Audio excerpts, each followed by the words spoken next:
Over the weekend, President Trump tried to put some focus on his agenda, tweeting about jobs, business, and making America great again. Well, that's great. That's what you want him to do, right? Sure.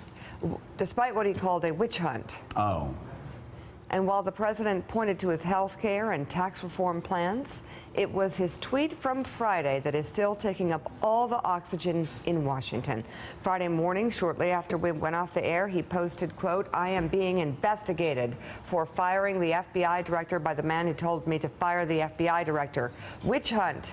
That appeared to be a shot at Deputy Attorney General Rod Rosenstein, who wrote a memo used to justify the removal of James Comey, though the president later told Lester Holt, if you remember in that interview, that he was going to fire Comey regardless of the recommendation. Yesterday, Trump legal team member, and this is the gentleman we started with. Is he a member, I guess? So is he speaking for the Trump did the White House put him out? I don't know. Yes. Yes. Oh, so the White House put him out? Yes. A lawyer? As a legal, so he's a legal team member, or is he just a TV lawyer? Again, that is a question of the media. Well, he did a lot because of. you know what? He was on almost every show yesterday. It was almost a full Ginsburg yesterday. Not quite. Matlock was a TV lawyer. Yes, that's true. Where are the people? So is it too hard for his press secretary? It's been reported the president likes him a great deal. But is Matlock a great deal? I think he may like both Matlock. But and Howman, why this guy? Why not the press team? This press secretary? Why not the people that he's hired to speak for the president? You're now reaching the limits of my knowledge on this. Well, what's fascinating here is he is the guy they've put forward to be the main flag catcher on this case because, as you said earlier, they can't find anyone else who wants to do it. And the people who are actually working in the White House are worried about the president's evaluation of the performance on TV. And Jay Sekulow is evidently a guy who can go out there, throw some spears back, and do a good job for the president. But if you're not going to get a guy that's actually on the legal team, you might as well. I mean, Matlock would be pretty good. Sekulow tried his best. They got a Georgia primary coming up. It all comes together. He'd find the real culprit at the very end. He would catch the real culprit. Is Matlock still alive? Well, it doesn't matter. Oh, okay. Nothing matters. It's fake news. He's alive. Fake news. So the president of the United States put out a tweet saying he's being investigated, and Sekulow tried his best to explain why the president would post that tweet. But he said he's not being investigated. The president takes action based on numerous events, including recommendations from his attorney general and the deputy attorney general's office.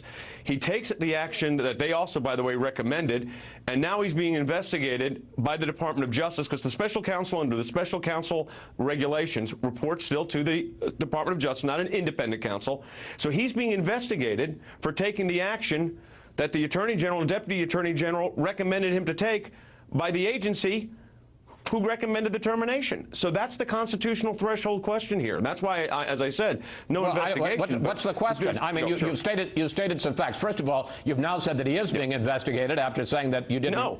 You just said, he's sir, not being investigated. You just said that he's being investigated. No, Chris, I said that anything. Let me be crystal clear so you completely understand. We have not received, nor are we aware of any investigation of the President of the United States. Sir, you just said period. 2 times that he's being investigated. No. The context of the tweet, I just gave you the legal theory, Chris, of how the Constitution works. If, in fact, it was correct that the President was being investigated, he would be investigating for taking action that an agency told him to take.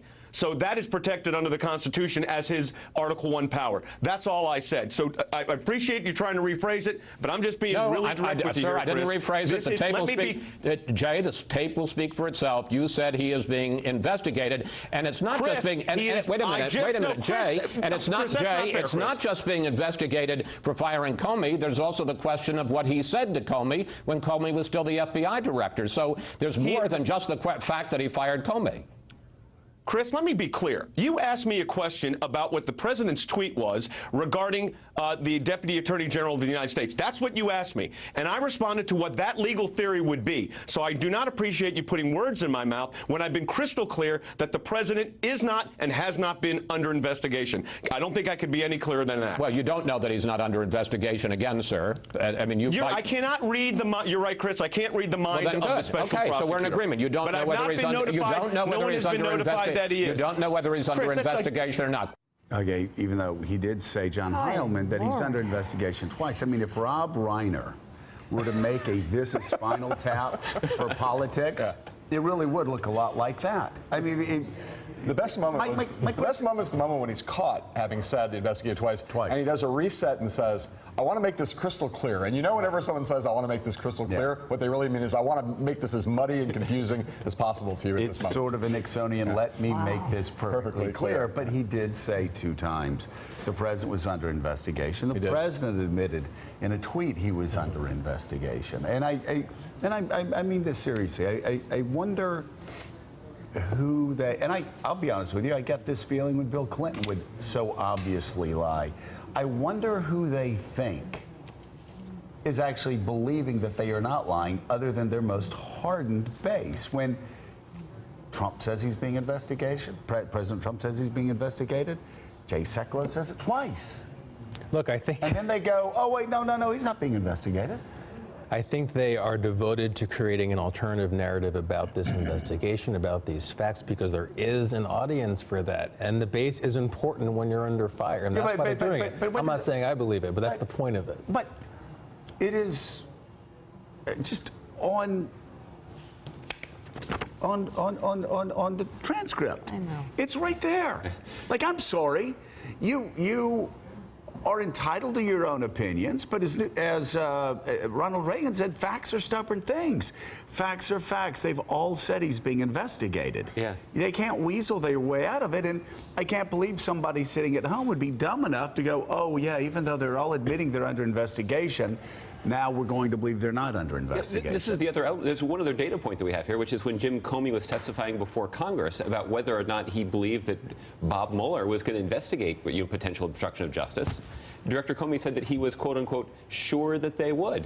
So I obviously can't speak to what sort of behind-the-scenes conversations they may have had, but even the person who was previously leading the investigation, and this is a supposed victim of the obstruction of justice, is also sure that this is something. So this really isn't something to be debated. I do think that, because it is a fact, I do think that it raises some questions about what the long-term impact is going to be on the ability of the Trump White House to advance their agenda, and certainly on the political standing of congressional Republicans who have to be warily eyeing that election calendar. I don't understand why they had to put a lawyer out to say that.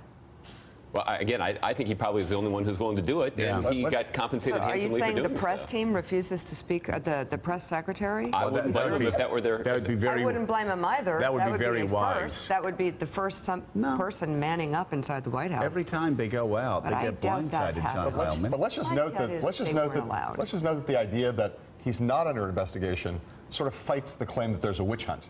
Right. Because if you were not under investigation, there wouldn't be much of a witch hunt. They're running around. I mean, you got to either have a witch hunt or either you have the torches, right? Would you like another contradiction? And they're running through. The Puritans are running through the woods of Massachusetts looking for witches, or they're not.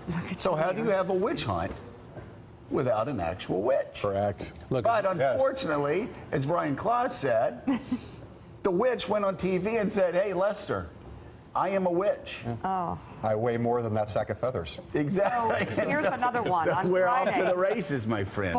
Thanks for checking out MSNBC on YouTube, and make sure you subscribe to stay up to date on the day's biggest stories. And you can click on any of the videos around us to watch more from Morning Joe and MSNBC. Thanks so much for watching.